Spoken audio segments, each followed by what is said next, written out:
दोस्तों, शेयर बाजार में हर कोई एक बढ़िया स्टॉक की तलाश में रहता है, लेकिन सही स्टॉक चुनना आसान नहीं होता। तो आज हम जिस कंपनी का एनालिसिस करने जा रहे हैं, वो अपने इंडस्ट्री में अच्छा परफॉर्म कर रही है, लेकिन सवाल यह है, क्या यह स्टॉक आपके पोर्टफोलियो के लिए परफेक्ट हो सकता है? इसका जवाब आपको इस वीडियो के हर सेक्शन में मिलेगा, इसलिए इसे अंत तक जरूर देखें।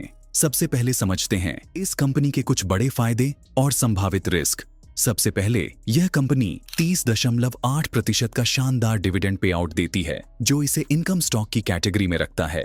यानी अगर आप डिविडेंड कमाने के लिए स्टॉक खरीदते हैं तो यह पॉइंट आपके लिए प्लस है। लेकिन नुकसान भी हैं।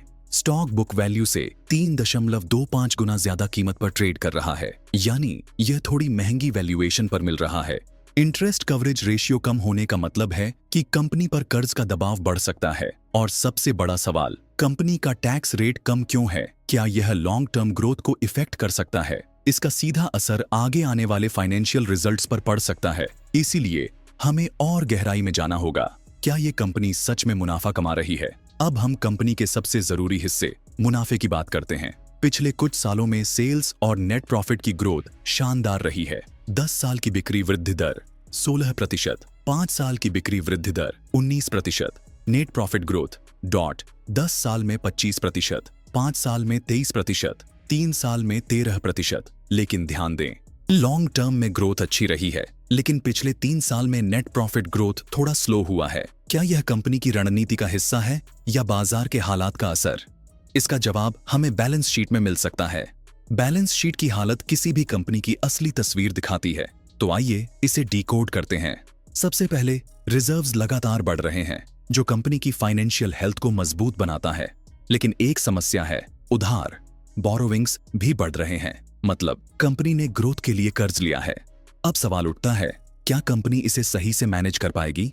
अगर हाँ, तो यह ग्रोथ के लिए पॉजिटिव होगा, लेकिन अगर नहीं, तो यह फाइनेंशियल रिस्क बन सकता है। और इसी से जुड़ा है अगला सबसे अहम पॉइंट, कंपनी का कैश फ्लो। अब बात करते हैं कंपनी के असली पैसे की, यानी कैश फ्लो की। नेट कैश फ्लो में लगातार उतार चढ़ाव देखा गया है। 2013 से 2024 तक कभी नेगेटिव कभी पॉजिटिव रहा है। ऑपरेटिंग कैश फ्लो भी स्थिर नहीं है, जो चिंता की बात हो सकती है। इसका क्या मतलब है? अगर किसी कंपनी के पास कंसिस्टेंट कैश फ्लो नहीं होता, तो उसका लॉन्ग टर्म परफॉर्मेंस प्रभावित हो सकता है। अब आखिरी और सबसे जरूरी चीज, share holding pattern. Promoters company में कितना भरोसा रखते हैं? शेयरधारिता पैटर्न पर नजर डालें तो प्रमोटर्स की हिस्सेदारी 86.36%, जो बहुत स्ट्रांग है। FII विदेशी निवेशक 1.01%, TII घरेलू संस्थागत निवेशक 1.28%, पब्लिक शेयर होल्डिंग 11.40%। क्या यह अच्छा संकेत है? हाँ, क्योंकि जब प्रमोटर्स की हिस्सेदारी ज्यादा होती है तो यह दिखाता है कि उन्हें अपने बिजनेस पर भरोसा है। लेकिन ध्यान दें, अगर भविष्य में प्रमोटर्स अपनी हिस्सेदारी कम करने लगें, तो यह चेतावनी संकेत हो सकता है। तो अब सबसे बड़ा सवाल, क्या यह स्टॉक खरीदना चाहिए? अगर आप लॉन्ग टर्म इन्वेस्टर हैं, तो कंपनी का प्रॉफिट और सेल्स ग्रोथ अच्छा है, प्रमोटर्स की हिस्सेदारी मजबूत है। लेकिन ध्यान दें, उधारी बढ़ रही है, कैश फ्लो थोड़ा अस्थिर है। अगर कंपनी आने वाले सालों में अपनी बैलेंस शीट को मजबूत रखती है और डेब्ट को कम करती है, तो यह एक अच्छा लॉन्ग टर्म इन्वेस्टमेंट हो सकता है। तो दोस्तों, यह था हमारा डिटेल्ड स्टॉक एनालिसिस। अगर आपको यह वीडियो पसंद आया हो तो जल्दी से लाइक, शेयर और सब्सक्राइब कर दीजिए और कमेंट करके बताइए, क्या आप इस स्टॉक में निवेश करने की सोच रहे हैं? मिलते हैं अगले वीडियो में।